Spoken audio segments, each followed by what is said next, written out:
6 years ago, I moved to a different state where I didn't know many people. I had moved from a large West Coast city to this state that had a large metropolitan area stretched over 3 counties. But outside of that, there wasn't a lot of people and no other cities. After I moved there, I set out to make new friends and community. I quickly got involved in a couple of blind organizations that did a myriad of social and recreational events for blind folks. I'm legally blind. For me, this means I can't read printed materials, even large print. I can't really see street signs, addresses, or anything really that takes fine detail. I don't need to travel with a cane. I can navigate sidewalks, public transit, and have excellent navigation skills. I signed up for an upcoming outing to some developed hot springs for swimming and a picnic. In the van ride there, I meet Fiona and Tom. Names changed for privacy. Fiona, Tom and I are all in our late 30s/early 40s. Fiona lived in my city. But Tom was visiting Fiona for the summer from a large city in California. Fiona, Tom and I make fast friends on the van ride to the hot springs. Fiona and Tom are also both legally blind. Fiona is blind from having the measles as a child. Can you all believe that measles are back? Get your kids vaccinated. End rant. Tom has Usher syndrome, which affects both his eyesight and hearing. Although he does have some vision, it's not very functional vision. And he wore hearing aids to help in hearing loss. Both of them travel with a cane. We all hang out a couple more times during the summer. But Tom eventually goes back to his California city. He was a PhD student and teaching assistant in physics. After Tom left, Fiona and I continued to hang out sometimes. Fast forward a couple months, I get a phone call from Fiona. She wants to know if I can accompany her to Tom's California city to find him. Fiona tells me that Tom was murdered and she needs to go find him and find out what happened and needs an escort because she can't navigate it all on her own. I can't go with her because I have a new puppy and no one to take care of her.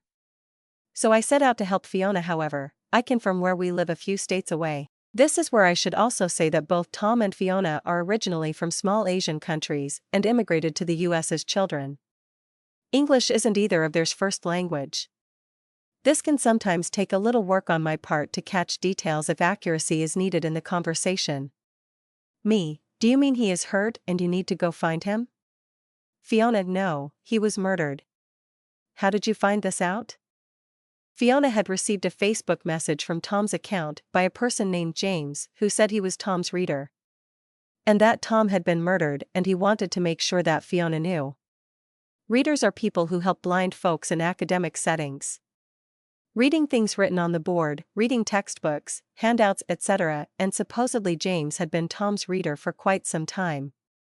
None of this sits right with me, or makes much sense to me. As a fan of true crime, I decide that I want to get to the bottom of this, and as a friend of Fiona's, I'd like to help her get as much information as possible so she can get to the funeral. She has Tom's phone number and he lives with his parents, but she doesn't have his parents' phone numbers. And she doesn't have any contact information for James because he contacted her through Tom's Facebook Messenger. So, I first go to Tom's county's coroner's website. The coroner's website has a list of all recent deaths in the county. I'm guessing the update is pretty close to when bodies come in. Because they had people listed as early as that morning. But no Tom. I even looked back a couple months and no Tom. I decide to go ahead and give the coroner's office a phone call. Maybe there's a mix-up on his name, maybe he's a John Doe? The lady who answers the phone is super helpful. And she confirms that Tom is not there and there are no Asian John Does at that time. So I called Fiona back and asked her to send me a copy of the message. Maybe there's another way I can try to figure out what happened here.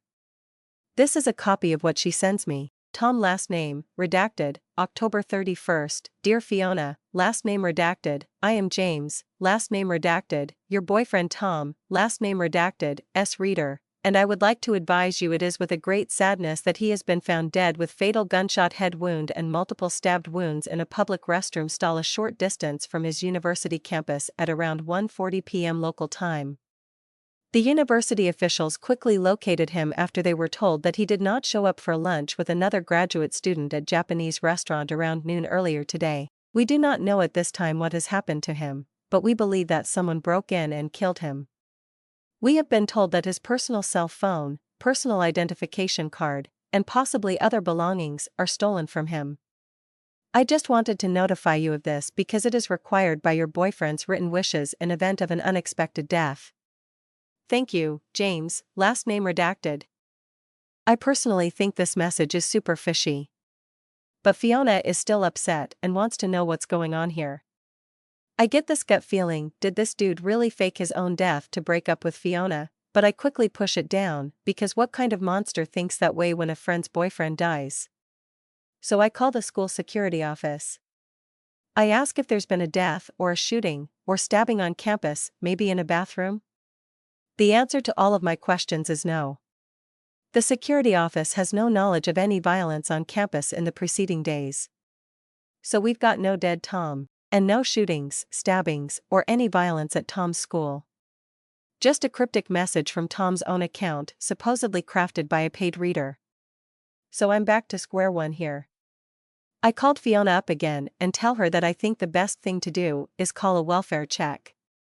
She agrees and gives me his home address, and I call his city's police non-emergency line and ask for a welfare check. About an hour later, an officer calls me to get information about why I've called in this welfare check. I gave him the information that I have, that our friend hasn't answered his phone or text messages, and that we received a Facebook message saying that he had been shot and stabbed. Some time passes, and the officer calls me back to confirm the address. He tells me yes, that's the address he went to, and there was no answer at the door. I don't have any more new information, so he tells me he's going to hang out there for a little bit, and try knocking again in a little while. I never heard back from the officer. Around 7 o'clock that evening, Fiona reaches out to me. She heard from Tom. He is sorry for the upset. Apparently, according to him, James was confused and had been fired.